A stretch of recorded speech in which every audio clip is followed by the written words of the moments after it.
আসসালামু আলাইকুম এভরিওয়ান, কী অবস্থা সবার, কেমন আছেন সবাই?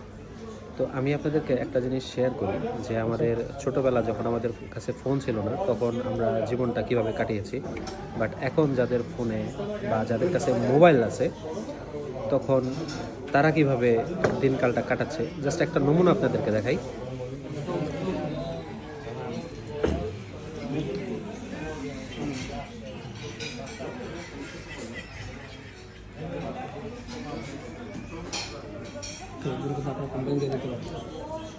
এই বিষয়টা হলো দেখছেন, আমরা ছোটোবেলায় আমাদের কাছে যখন ফোন ছিল না তখন আমরা খেলাধুলো করতাম। রাতের বেলা যখন কারেন্ট চলে যেত তখন আমরা আমাদের গ্রামের ভাষায় বলে পলান্টক, আমরা পলান্টক খেলতাম।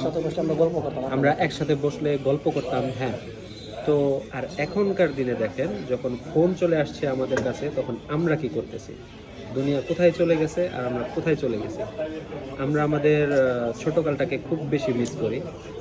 সো যদি পারতাম তাহলে ছোটোবেলায় চলে যেতাম, অনেক আনন্দ করছি। হ্যাঁ, সো এটাই হচ্ছে সময়ের ব্যবধান। 2025 সালে এসে মানুষের মধ্যে কী ধরনের পরিবর্তন